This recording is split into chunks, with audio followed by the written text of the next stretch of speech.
There is this social media post that I am unhealthily obsessed with. I can't stop thinking about it. It keeps me up at night. I watch it from the corner of the room while it sleeps like Nikki watches Bear in Obsession. So I had to talk about it to someone, and that someone is you, baby. This post, it's a blockbuster movie with twists and turns worthy of a promotional popcorn bucket in a 64-ounce Coca-Cola freestyle. It is a masterpiece in 3 acts. The complexity, the nuance, the social commentary on being straight, on being gay, the philosophical black hole of masculinity. It pulls you in and dilates time wider than your mother's arms when she goes to hug you. This post was made by content creator ASMONGOLD, who appears to be the archetypal reaction-style right-wing anti-woke content creator. If you don't know what a reaction-style content creator is, walk with me and imagine if your alcoholic father got paid for yelling his immediate opinions at the living room TV as they formed. There you go, you got it. You're so smart. To start, I'm going to read you his take, the first act, the first layer in this 3-piece masterwork. The dense, highly moist, flavorful cake. After which, we'll move on to the subsequent layers. Then we'll go down the hippity-hoppity rabbit hole and take a look at the greater cultural implications. And I know how horny you are for cultural implications.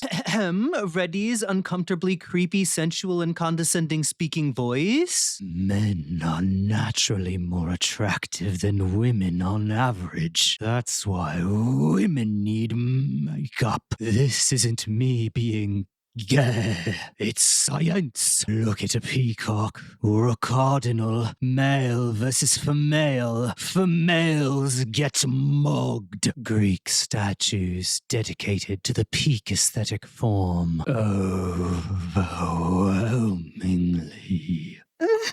Men. I could only imagine what you're thinking at reading that and listening to that, but I don't think what you think is what I'm thinking. I guess we'll see. That's what makes this exciting. Now, the second act, the second layer, the sprinkles. Underneath ASMONGOLD's post, Nicholas J. Fuentes, American political commentator, far-right white supremacist, and career virgin. Have you ever had sex? No, absolutely not. Wow. Nothing wrong with that part. The rest, yes, but the virgin thing is fine. We celebrate virgin pride on this channel here. There is nothing impressive or special about having had sex at the bare minimum one time. I mean, you can pay for it, and that counts. So be a dick about the white supremacy, not the virginity. Learn how to pick your battles. To be honest, we need more virgins. Who else are we gonna sacrifice to our demon overlords for food and water in the trillionaire apocalypse? You think there's gonna be children? That's cute. That's really cute. Baby girl, all men and women will be rendered infertile from the AI data farm runoff. So people like Nicholas J. Fuentes are the best hope we've got. Now, he says, all caps, no punctuation. I agree! I will say that women are very difficult to be around. Okay. So, there's that. Basically, you're just a misogynist old dinosaur, aren't you?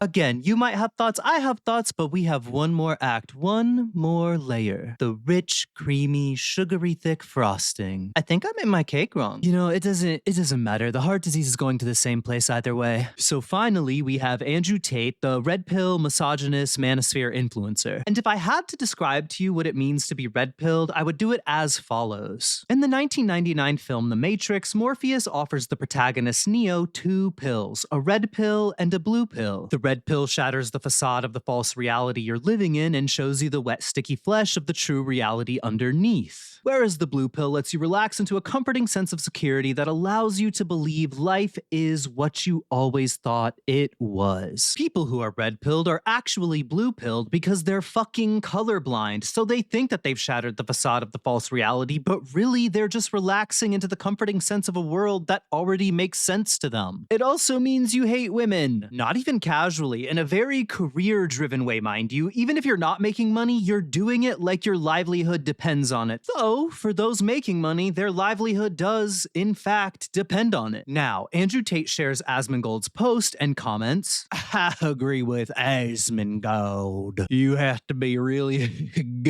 gay to think women are more attractive than men. Do you have even more thoughts than you previously did? I sure do. However, there is a plot twist coming, but it's too early in the film, so so this is the point in the narrative where I plant the seeds. Back on topic. This is beautiful. This is art. If you don't think this is art, you don't understand art. They're like the three wise men giving Jesus little presents at his birth. I am Jesus in this scenario. This is my gold. This is my frankincense. This is my myrrh. Thank you, wise men. Now I can go back to resting easy with one eye open. Okay, we've got the gas in the tank. Let's rev this engine. My straight pros know about revving that engine. Cause cars, just like I know, suck cock and dress good. Not good. Well, it's dress well, which knowing proper grammar, also gay. I can make fun of the both of us for the both of us. Okay, focus. I haven't read any of the discourse surrounding this post, and I don't need to. The internet isn't very creative at this point. It's why LLMs work the way they do. Everything is cannibalization. I assume the response to this is a lot of Ben Chang saying, "Ha! Gay!"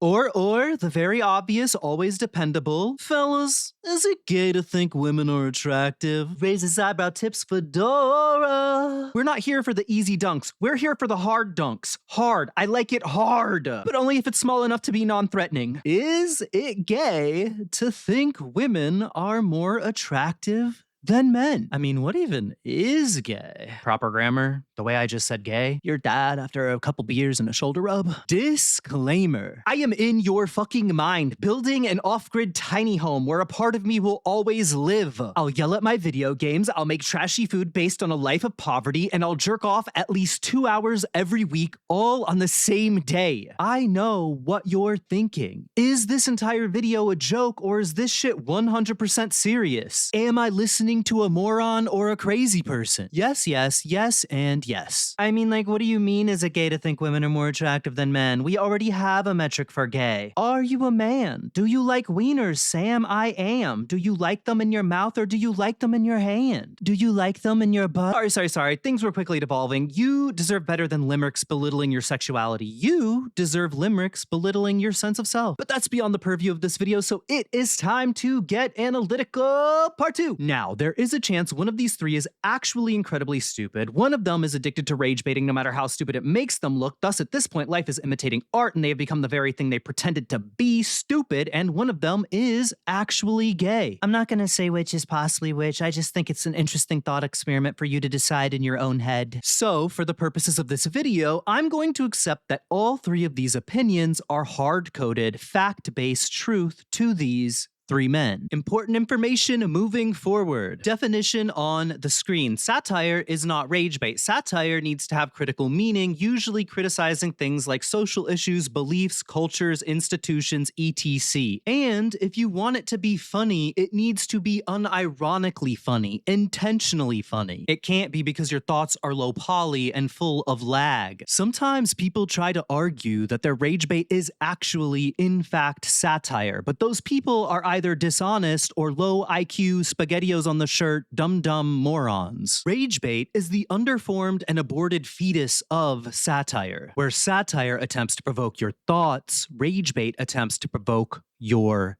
anger. Rage bait merely wears the skin of satire, dancing in front of a mirror with its penis tucked between its legs. Also, at this point, I'm never going to give anyone the benefit of believing something they put out on the internet is rage bait. It's an easy cop-out, a parachute pull for people who too late realize their opinion is stupid and bad, eating their credibility from within like worms. Like worms.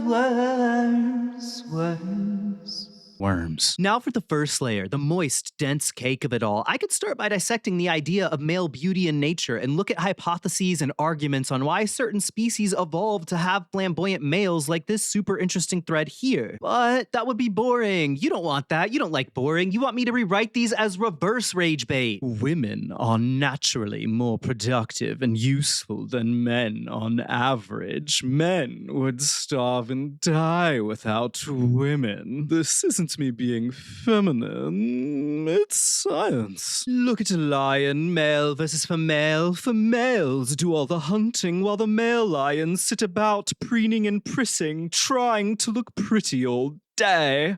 See, okay, I did make sure to include the male beauty thing as well, since I know that was emotionally important for a lot of people. This way, we agree that men are pretty and lazy, whereas women are strong and dependable. Still pretty, just less in your face about it. Men always gotta make such a big deal about how pretty they are. We gotta, you're Chris Hemsworth. That don't impress me much.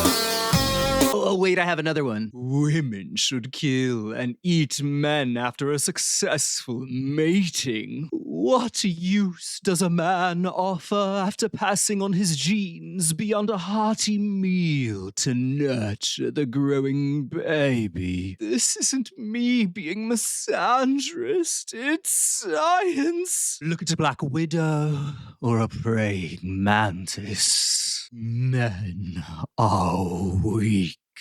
Men are food. Rage baiting is kind of fun. You really just get to say whatever you want. Ooh, we could even do one about male seahorses getting pregnant while female seahorses refuse to accept monogamous loyalty as a valid life path. I could even say, this isn't being a cock. It's science. Is this how people without critical thinking justify their life choices? Sorry. We're getting distracted. I'm being engorged with the decadent pleasure of saying anything to piss people off. I guess for me, the joy is less about pissing people off and more about just saying random nonsense. Is this how Jordan Peterson feels when he's talking about lobsters? Women should crawl around on all 10 legs on the bottom of the ocean floor.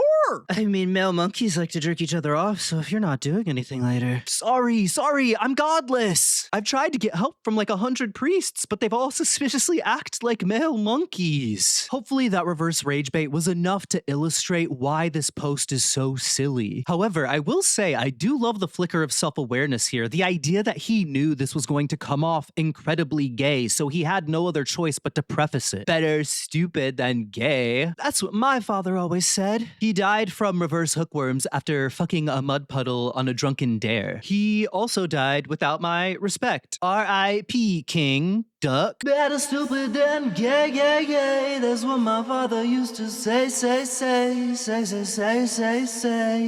Oh, also, don't Google reverse hookworms and what they do to the inside of the urinary tract, by the way. You'll never get that innocence back. Wait, not a real thing. There are things like that, but that's not a real thing. Sorry, I can't stop myself. I'm like Jim Carrey in The Mask, just less annoying, marginally less annoying. On to the second layer. Okay, the sprinkles. What can I really say about the sprinkles? From all the research I could do, Nicholas J. Fuente is a Latino white supremacist. Yes, Latino white supremacist. That is, interestingly enough, a Latino who is also a white supremacist. Not to be confused with a Latino hyphen white supremacist, which would be a supremacist who believes white Latinos are the master race. Look, I am aware Nick J. Fuente would probably love to eugenics me if he had the chance. However, that considered, I do have to admit the I agree, all caps, no punctuation, showing his intense spiritual belief that men are in fact more beautiful than women is kind of cute in a sick way. You know, in the way that watching someone eat curdled milk with a discarded drug needle and a stranger's homemade meth pipe would be cute. He's just happy someone finally said it out loud. This is his moment, a moment he needed to have. You know, it's like your little brother just wanting to join in on your conversation, like he's not yet mature enough to understand what attraction or gayness even is. But when he does, you're about to have a very Jonathan Will Byers-coded moment, and it will bring a tear to my dreamy brown doe-like eyes. Sorry, I'm not calling him gay. Not that that would be a bad thing. I'm calling him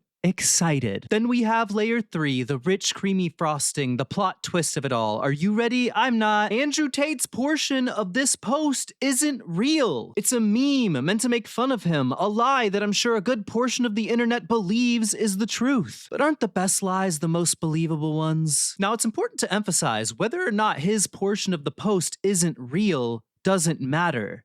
It feels real. That's what makes it so special. That's what makes it the frosting. You might ask, why does it feel real? I don't know, probably because this is the reality Andrew Tate has crafted for himself. Also, to be honest, who's going out of their way to give Andrew Tate the benefit of the doubt? But for those of you who don't know who Andrew Tate is, I'll give you one highly effective example of why this post feels real. And a man who has sex with a woman because it feels good is gay. That post is real. Tool, schism, I know the pieces fit. Is it making sense? This is beyond Andrew Tate. This is a culture built brick by brick over generations. How did we get here? Where is here? What is here? I mean, you know, is it gay to think women are more attractive than men? That's gonna need an essay within the essay.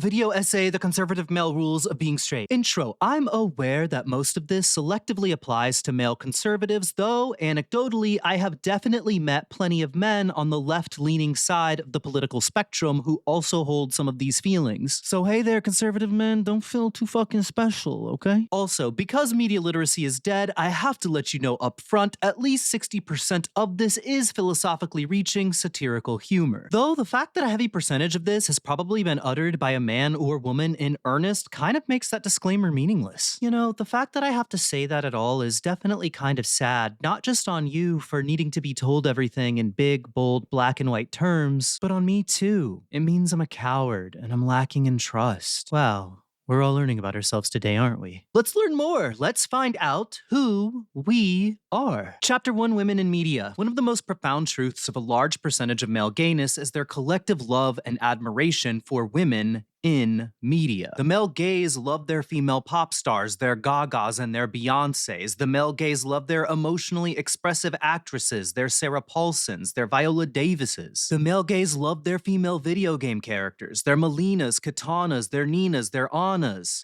Okay, it's Anna. I did that for the rhyme scheme and I feel really dirty about it. They love their Jills and their Claires and their Adas. This is what the male gays with a Y love. It's a fact of reality, undisputed. You might find some gays who don't exist within this taste nexus, but it's rare, and more often than not, they likely refer to themselves as LGB and complain about how the loud gays ruin it for everyone. Not all, but some. The male gays with a Z, however, love their male musicians, their Drakes, their Metallicas, their Beatles, their Kid Rocks. Grandpa's feeling a little frisky today. Let me say something to all you and be as clear and concise as possible.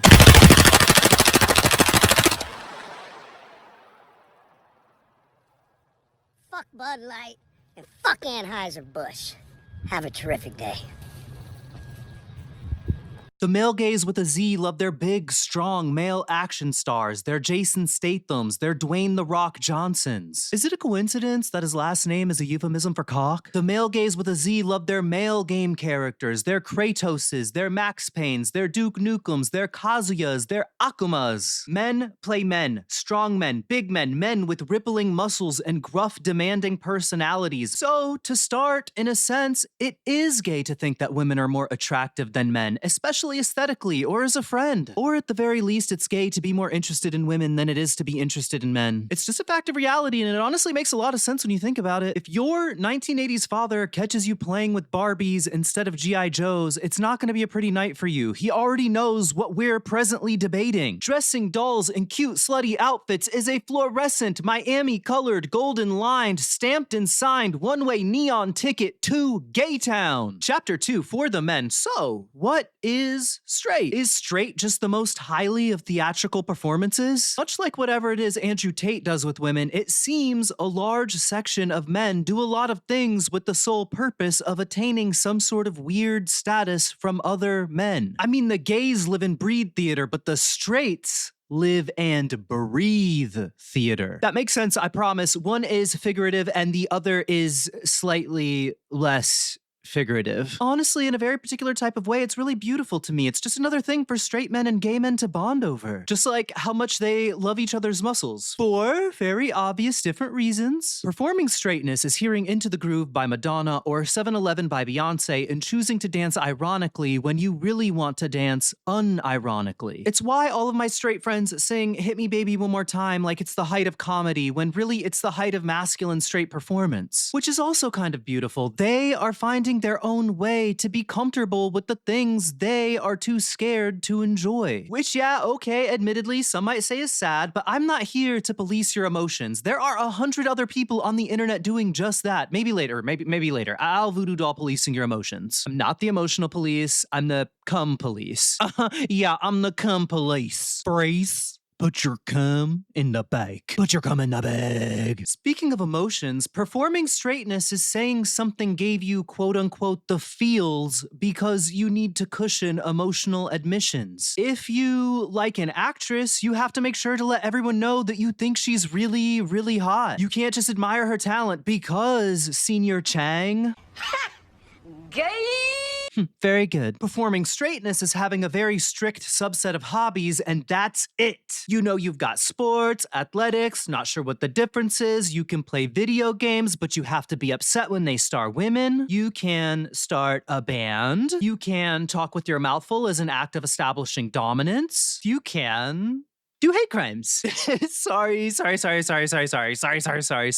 That's too far. I'm aware. I'm just giving you Raz. As a victim of at least one hate crime, I deserve to Raz no berry just at least once, right? 30 times 100? I don't know how the math makes sense. You can do cars, but you can't do dolls. Again, dolls gay. Even action figures are quietly pushing it. As many a philosopher have said, how deep does the fuckhole go? That's what your dad asked last night, and he was a little disappointed with the answer. Chapter 3, food. What about food? What kind of food are you allowed to eat? I mean, meat, I guess, but I think you and I know we're really pushing a limit there. But you have to eat meat because you can't be vegan, because being vegan is definitely gay. Just ask Katy Perry. You don't eat meat, you're so gay. You definitely can't eat anything phallic. No bananas, no popsicles, no lollipops. You especially can't eat candy bars. All candy bars are like tasty little, not little, tasty, slightly above average sized yummy dicks. Maybe that's why I can never stop at just one. I've been conditioned. I just gobble up one after the other like a fucking Pac-Man. I love to smell them. I love to nibble on them and taste them slowly before I gobble them on up. Sorry. I just really love candy bars. It's been a lifelong problem and you should probably be concerned for me. Thankfully, I have a fast metabolism and a strong pancreas, but as I get older, this is going to become a problem. What about hydration? There's water. Is it gay to drink water? Sorry, of course it's gay to drink water. Water is very feminine. It's purity adjacent, and purity is divinely feminine, and femininity is gay. Let's compromise. Drinking water is gay unless it's from a milk jug. Drinking water from a milk jug does actually make it very straight, painfully straight. If you know, you know. Okay, but you definitely can't drink soda. Sugar is inherently gay. Where do you think the phrase sugar in the tank came from? And all those bubbles? And I mean, you can't drink diet soda either, bubbles or no, because dieting is inherently feminine and femininity is, again, gay. I'm pretty sure the only things I saw in the rule book that you're allowed to drink as a hardworking heterosexual man are very specific beers, hard liquor no mixes, cow milk, and protein shakes. You know, just not that kind of protein shake, wink wink. Indulge me. Though there's this part of me that does believe for some reason some men could convince themselves that drinking each other's man milk is the most heterosexual thing you could do. It's all about efficiency and maximization, which are two inherently masculine and heterosexual things, so who am I to argue? Greg tells me you swallowed your own load. Yeah, it was pretty wild. It's cool though, because it's like I didn't cheat, because all the sperm stayed in my own body, like a closed loop system, so. Speaking of gulp maxing, chapter 4, sex. I mean, surely only gay sex is gay, right? Right? I mean, you would think, but then you misunderstand performance. Only truly heterosexual way you can have a sexual experience is by penetrating a woman missionary on top, you not her, both to placate your boner and for the purpose of propagating your genetic code. And a man who has sex with a woman because it feels good is gay. Any foray into pleasure makes sex quite gay. This includes, at its base, male masturbation, which is inherently gay because you're getting pleasure from touching a male penis. The only way to make yourself come is by stroking a hard, erect, sweaty meat popsicle. If anything is gay, it's masturbation. All porn is gay. Male-female porn is inherently cuckoldry, which is gay berries from the gayberry tree. Even watching a woman by herself is gay because you're giving a woman power over you. You're existing in a state of admiration for women, which is a complete subservience subservience to the matriarchy, which is beautiful if you ask me, but definitely not straight. You know, thinking back on some of my statements, I could probably be a really successful Red Pill podcaster. I just have to adjust some of my logic and morals. Sorry, ladies, but pleasuring a woman is definitely gay and something I've 100% witnessed men talk about on the internet before. It's highly feminine behavior. Pleasuring women is something lesbians do, not straight men. Being degenerate in the slightest way is too gay adjacent. It's all a matter of experimentation. No dress up, you or her. Playing dress up is literal theater, not performative theater. This is inherently gay. No French maid outfit or lingerie for you. That is Barbie. Gay, gay, gay. For sure, no role play. That is also literal theater. I mean, definitely no butt stuff, yours or hers. No coveting, no touching, no eating, no penetration. Butts are off limits. Butts are a gateway drug, baby girl. Yeah. Yeah. You don't know this, but I spelled gateway, G-A-Y hyphen T-E-W-A-Y, which I don't feel proud about necessarily, but I had to tell someone and you were here, so. Also very important to note, male and female butts, not that different. You are 1 degree away from gayness. Absolutely no foot stuff. That might be the gayest thing of all. Do not suck a toe. Toes are like a bundle of tiny dicks. Tiny dicks just wiggling, curling up like chubby little Arby's fries. Kinda makes you hungry. And that's gay! See, I can make fun of both of us. This isn't bullying wearing the skin of cultural critique. It's cultural critique wearing the skin of rage bait, which has to be satire on some level, right? Right? And what is the satire, you might ask, since you need everything mansplained to you? I guess if you put a cock to my head, I would argue it's the prison of masculine rigidity that keeps you locked in a prison of your own heterosexual performance. The one that makes statements like this ironically true. You are literally so straight, you think men are more attractive than women. And who the fuck am I to rob you of that validity? You know, after making this video, I have to admit the rules of performing straightness are pretty hard. I see that now. You have to navigate a Wachowski Matrix-level bullet hell just to feel worth and value. And that honestly can't be easy, and it has to be a little isolating. I mean, if you want to perform gayness, you just talk sassy, quote, drag race and suck a dick or 2 or 3 or 4, occasionally, all at the same time. It's like a blunt rotation, but the blunt is smoking you. Okay, now that you're here, it's time to watch another video to show the algorithm that you hate low-effort slop and you want to support the channel. Algorithmically, there is nothing YouTube loves more than someone watching one video after another from the same creator. If you want to dive deeper on this topic in a still obnoxious, but less silly, more educational way, watch this 2-hour epic on queer theory, media literacy, critical analysis, and male loneliness. Or you could let your hair down, turn on the bubble bath, brew some tea, and watch this spiritually intense breakdown of a show that should have been put out of our misery before it was allowed to air. Like, comment, drop an emoji if you want to be added to the blunt rotation. Never undercome, only overcome. Shoot high and expect to miss. Have a good night.